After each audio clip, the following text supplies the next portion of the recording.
I want to thank all four members of our panel for just fascinating presentations that I'm sure have stimulated a lot of questions. It's very clear to me that between David, Paula, Kim, Milton, we have a group of people who not only are teaching their subjects, not only teaching biology, teaching psychology, teaching German, teaching music, they're very aware, and this is key to their definition of their own professional roles, that they're teaching students. They're cultivating mature learner, the development of mature learners. And so I want to throw out just one question, and then maybe invite the rest of you to ask questions that you might have. In describing the ideal teaching and learning environment, you've mentioned things like creating a sense of community in the classroom. You've mentioned things like creating responsible, inquisitive, reflective learners. You've mentioned the importance of getting students to think about their own thinking, metacognition. Some of you have also mentioned the difference between teaching first-year classes and second-year classes. While it's maybe a bit dangerous to invite you to overgeneralize about where our students are when they arrive at the university, I'm wondering how we get from here to there, who they are as learners when they arrive, to what it means to create possibly senior student readiness. What's the transformation? How do we engender the kind of transformation that we believe is necessary during that first year, and do it in ways that aren't too threatening to our learners? Because we often hear that students expect their professors to profess. Students expect their professors to be experts with a capital T, who understand the truth with a capital T, and their job is to soak it up. Those aren't the kinds of learners that any of us aspire to have in our classrooms. What's the first year experience look like? How do we engineer the transformation to create the kinds of exciting classrooms, studios, field experiences that all of you have described? All of you. I think that students, on the whole, this is of course a generalization and there are exceptions of all kinds, arrive from high school wanting us to tell them the answer because they've been trained for that. And their understanding of learning is a fairly passive exercise. So you're right, it is their job to sit, and it is our job to open our brain and pour forth this wonderful bit of knowledge, and it's their job to lap it up and try and hang on to it long enough to spit it back out on the exam. In my first year classes, I use an approach called team-based learning that I use in first year classes in particular to try to blow that myth up as fast as I can. Students come into the class having been responsible for reading. They get a reader's guide that tells them what they should get out of what they're reading, what they should pay attention to, concepts I think that are important. They come into class, they take a test. And I cannot convey to you how much they hate that. They hate that I test them on something before I have taught it. It is not fair. And they are more than happy to spend a lot of time in my office telling me how not fair it is. And what I try to do, with modest success, it's not that they're necessarily all converts by the end of the year, but I find that by second year or third year, they come back and they're starting to come back and say, I get it now. I get what you were trying to do. You were trying to get me to take responsibility for my own learning, and I hated it, but I get it now. What I try to do is say, this is about, I'm willing to teach you, but from my experience, you have to be ready to learn, and you need to have thought about something already so that we have a moment where I can use the time to the best of the classroom's ability. That is, anything you can learn on your own, you should. Anything you can work out with your peers, you should. And my job as the expert is to help you with the stuff that's really thorny, that you couldn't learn on your own and you couldn't work out with your peers. And they don't love it anymore.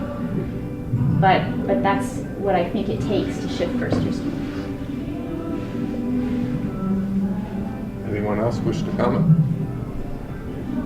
Well, I think one of the things, I do agree with Paula. I think there is this expectation sometimes with first-year students for a type of education that we don't actually strive to emulate. But I think mentoring to students in first year, the fact that we as educators are still learning, and that we are questioning, and that we have questions, and that we don't have all the answers, I think that is that may be troubling to some, but that's something that I do right away as well, because I continue to perform, I continue to perform new pieces, I continue to experience all these things they are experiencing. And so me as the great oracle of wisdom, even if I would like that, and it sounds kind of nice, but I mean, I don't think that plays out, and I think that's one of the concerns I have about models of even professors that have very limited time for research. I think right away in first year they need to be exposed to the fact that we're thinking and that we're investigating and we're not sure. I mean, that, and also just in terms of curriculum, like I've talked about the notion of health and wellness, and at some of the major schools in the States they have health and wellness programs in third, fourth year, but why not earlier? Library courses, introducing people to library, which we have at Augustana earlier, like second year. But trying to right away give them a sense of how we're different, but not in an alienating way. But that, no, this is a change. So Let me invite all of you to ask questions that you may have, or to send your questions to Neil. All I want to say is I really resonate with what Paula was saying, that there becomes a problem if you're too good of a lecturer and students are in the classroom and they say, oh, I understand it. And then that understanding they have in that class that they think they have does not translate to the exam. And so giving students that experience that, no, really you don't know it. I've explained it to you and you understand what you're hearing, but you cannot yet process it yourself. I mean, and I think that's the difference between a passive learning and an active learning. Students need to be engaged in grappling with the material. And when Paula and Roxanne gave that presentation a couple of years ago, team-based learning, I thought, okay, here's a structure that will enable me to allow students to work with the material and realize that they don't understand it, even after I've explained it to them. is there a notion in the school system prior to university that it is possible to know everything? Well, I can certainly say that my daughter is in high school right now and she's getting 100%, and I tell you're not going to get that in university. And just a heads up, if you have students telling you that they're getting 100% in sciences, it's not in my courses. and so it's a little bit like, talk to mom. I'm actually talking about pre-university. Yeah. Because I experienced this at music festivals. In Edmonton, in major urban centers in Canada, we have many new immigrants to Canada. And, marking systems are not universal. And so, here in Canada, you play really well, you get a 90, 92, sort of thing. I'm actually having to explain more and more. And more and more I realize, I don't know who came up with this system. It's just how it is. But I see a disconnect with high school marks, even the assessment of high school transcripts that I see, where in British Columbia, I think it's up to 90, that's a B. So I don't have an answer for that. All I can tell you is that in my high school of 1,000 in the 70s, person who got the highest grade in the whole high school of 1,000 students was less than a 90%. So I don't know if that's just grade inflation over the last 2 or 3 decades. I have no idea, but it has changed. We have, as all of you know, we are a member of the Council of Public Liberal Arts Colleges and North American organization, and several of our peer institutions in that organization have eliminated marks or grades and substituted narrative evaluations. Arguably a lot more work for faculty, but they would make the case an important piece of an overall strategy to transform our students' attitudes towards learning. Your reactions, panelists? Well, I think the idea of the more feedback we give them, the better, because again, as department chair, I read hundreds and hundreds of evaluations like now, and what students want is concrete feedback. They want concrete to understand why they got the mark they did. Everybody wants to know that. So I think that Paula's work with the committee that she's working on assessment is going in that direction slightly. But I think I would encourage people to think more and more about rubrics, not because they're easy, but because it allows students to assign their own grades ahead of time, to actually go through and say, okay, what do I expect I'm going to get based on my interaction with these criteria?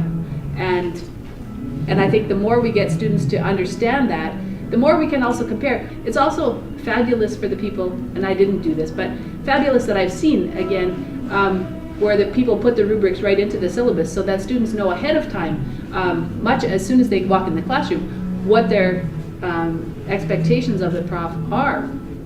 And I think the more we do that, the more we can battle this idea of, well, I've always gotten an A+, so I should get an A+. So long as in your rubric there's a big chunk that's probably worth 20% of the grade that says you get this part when you knock my socks off. And that is intentionally very vague. Yeah. Because and I use rubrics and I like rubrics, but my concern about rubrics is it's like I filled in this box, I filled in this box, I filled in this box, so you should give me an A+. It's like, right, you did not fill in this box that says, knock my socks off. Because I'm not giving you an A+ unless I put down that paper and say, wow, that was amazing. And so I also think we have to maintain some standard that says to students, yeah, I gave you a 69, and as a first-year student, that's not a bad mark. Yeah. Let me help you readjust the scale. Your scale is way too high. As a first-year student, 70, pretty good, actually. Yeah. So I think I would be reluctant to go away from the numbers, because I think giving a student a 70 and say, this is a good mark, is a very instructive moment. I would love to hear from Harry about this, because I remember hearing the story from you, Harry, about how you used to write copious, detailed feedback on student papers, and you give it back to them, and then they're in the garbage on the way out the door. And so the question is, I'm wondering if part of giving feedback important, but to somehow create a mechanism where students need to respond to that feedback, as opposed to just saying, did I get through the hoop or not, and tossing it out. Well, I use feedback as the checklist now. What I do is I use the rubric for giving feedback. Yep, nope, yep, nope. And that's my feedback. And that's how I can manage the 60 or 90 or whatever. I circle things. But I think that in response to that, Neil, as well, in the language learning journals, yes, they are then to think about the feedback and respond to that as well. But yes, in courses of 90 students, you're not going to be able to do that. I guess just jumping in there for a minute.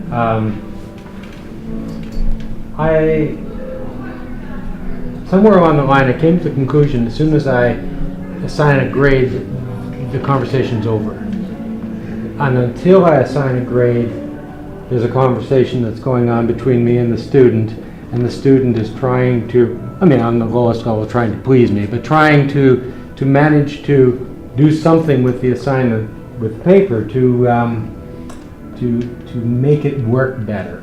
So for the last 10 or 15 years, I've always tried to build in a possibility for a student to receive feedback and no grade.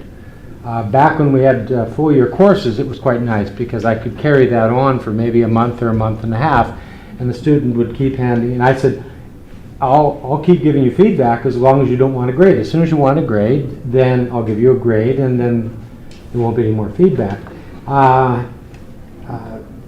Semester courses are not don't give you quite that amount of luxury, but there still is a possibility for that dialogue to get the feedback back to the student, and the student to then see some incentive to try to apply what is being said there. And I also do things like I use symbols for the straight grammar and usage issues and corresponding definitions, and then places they can go to find out what a comma splice is, why it's not a good thing to do, and why and how you can fix it, rather than spending time in class lecturing to a third of the people who know what that is and never would do it, and another third that do know that but they do it all the time, and another third who have no concept of what you're talking about. That's self-learning again.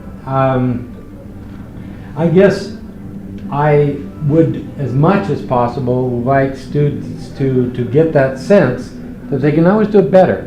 Even if it was a very good paper, there's probably always something. That's why I suggest that probably almost anyone could go to the Writing Center and improve, including our profs. But time constraints are always a problem. Fortunately, in English, our classes don't get the size of psychology, where I don't know that I would want to keep marking if I only was using a checklist, because I feel like it's a conversation with the students. And it's one time when I can work with them one-on-one. Another time is trying to invite them to come into my office or meeting after class to talk about what they're trying to do. But a lot of students have that, what Doc was talking about, the cool, I don't really care about this stuff. So it's hard to get that barrier broken down and actually come in unless they're desperate. I think what you've described, Harry, is a way of working with students that's very similar to the way we work with one another as colleagues. And I always introduce to students the notion of going public with their work. None of us, when we write anything, immediately go public with our work. We share it with colleagues for feedback. We don't immediately send it off to a journal. And that feedback process is very, very useful. So how do we help students recognize, in the case of written assignments, that good writing is rewriting and that the process requires lots of feedback, not just from us, their instructors, but from their peers, and that they should be sharing their work, seeking feedback, and how do they make decisions, and we need to empower them to make the decision, to make a judgment when they are ready to go public with their work, at which point we give it a grade, just as a journal editor decides whether to accept our manuscript. We had a question in the back.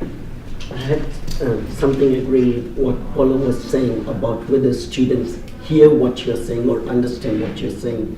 And one of the things I found out was students who, it's a question of trust, especially when they're coming out from school. If they trusted their school teacher, whatever you say, they will not hear it. And those who hated their school teachers will get the concept straight away.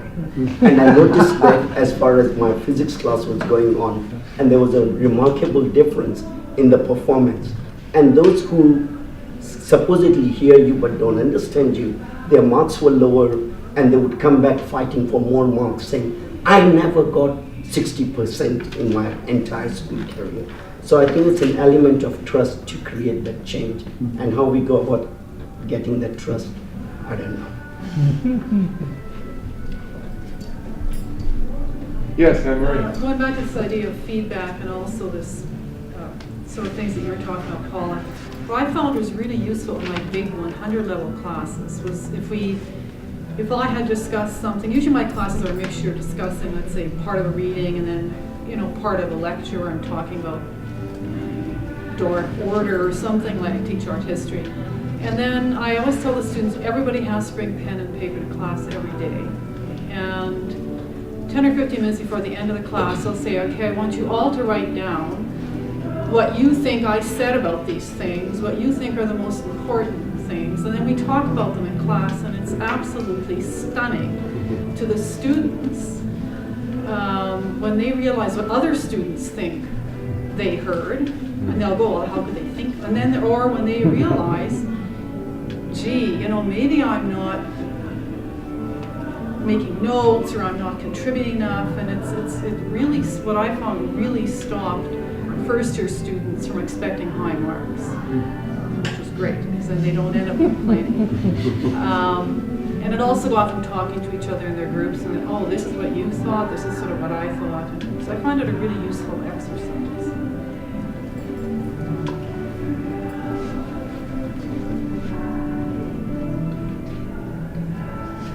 Other questions? Yes. Hi, my name is Salim, and I'm a visual communication design graduate student at the UFA and interested in teaching.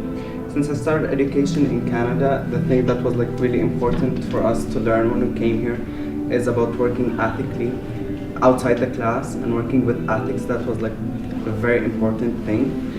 I mean, I know that in the graduate level, but in the undergraduate level, and if we're taking the students out, like outdoor and outside the classes to learn, like how do we make sure as instructors or as professors that they are like not harming the community in a way? I mean, like my question could be to Dr. David, like you mentioned your experience taking the student to the field, and it's a learning process. They're like not experts yet. Like, how do you make sure that they are like working ethically? Yeah, it's a real challenge. One of the starting points that is you have to personally, if you're going to take someone out, you personally have to know and be aware of all of the risks and the kinds of possible things you're going to run into. The outdoor world is fascinating because it's constant surprises, and you need to be able to roll with those all the time. But the perceived risk and the real risk is something that you better understand really, really well before you go into it, because the next thing you know, you're going to run into a situation that is bad news. So you spend a fair time preparing, and you spend a fair time setting up the goals exactly, and then about what you want to see or what you want to achieve, and then be ready to shelve that and deal with what actually happened or what's actually there, but in a way where the student is accountable for themselves, they're accountable to each other, and it becomes a discussion point then that you can reflect on when you come out. Because if that reflection doesn't happen, I think we lose, and the students lose what they could get, you know, in terms of understanding and changing. Last question, Neil. Okay. I wanted to respond again to what Milton's question was about what's different in high school, what we're trying to do with students. And your question was around grade expectations. I've just been thinking about the last few minutes. I don't know if this is related or not, but one of the things that has been bugging me for the last few years in terms of what I see students coming to us from high school, and then what I want them to be as learners or students, is that it seems to me that in the last few years, last 10 years, I don't know how long, that students are coming to university not with the intention of learning, but with the intention of getting a credential. And the difference there for me is they just want to know the level that they have to achieve, but they're not interested in personal growth or personal change. And one of the things I think about in terms of learning or education is that if true learning happens, there's some sort of a behavioral change. And I wonder if a lot of our students are coming from high school assuming that they can get through a learning program without any personal change, without any personal growth, without any behavioral change. And that drives me nuts. And it's one of the reasons why I'm really interested in engaged or experiential learning, because how can you not have a changing experience if you're actually invested in the situation? So I don't know if that's getting at what you are sensing. I don't know if it's the same thing or not, but that's certainly what I'm sensing in terms of what I'm receiving from high school and what I want to achieve over their 4 years at university. I want them to have a life-changing experience, not just a credential. One of the things that I would say, not really even responding to or answering what you've said, but what I'd like to point out is that achieving those objectives is entirely consistent with our objectives of also improving rates of student retention. Because it's when students have that kind of experience that they get excited about learning, excited about the experience. It's how we give them reasons to commit, reasons to stay. Merely making perceived progress toward a credential isn't nearly sufficient. It doesn't create excitement about learning. What you're talking about creates that kind of excitement, gives students reasons to stay, students to imagine a future that's really exciting. Kim? Can I just respond? Neil, I have to say, I think that I tell my students all the time, please avoid generalizations. So I'm going to tell you the same thing. I think that your view of students is overly negative, and I really believe that when we look at, and that's human nature as well, but when we look at the success or failure of our classes, it's very easy to say, well, the students are X, Y, Z, instead of saying, what could I do differently? And that would be my challenge, to rather than focus on what's wrong with the students, say, what can I do differently, and how do I meet the students where they're at? So I have to understand where they're coming from, but yet, what do I need to do differently to respond to that? Well, I completely agree with you, Kim, and that's why I go back to Paul and Roxanne's presentation about team-based learning a couple of years ago. That's why that was so profound for me, because it made me think of a way of giving the students a different experience where they're no longer able to be passive. And I think that is the way that you're going to get a change in behavior, if you can get the students to be engaged and no longer just be passive, waiting for you to espouse your wisdom. This has been a great conversation. I know we have panelists who have 2 o'clock obligations, and we've stretched a bit towards 2 o'clock. I want to thank all of you who came today. I especially want to thank our panelists. I also want to thank Dr. James Kariuki, who took on the responsibility for organizing this session. James, thank you very much.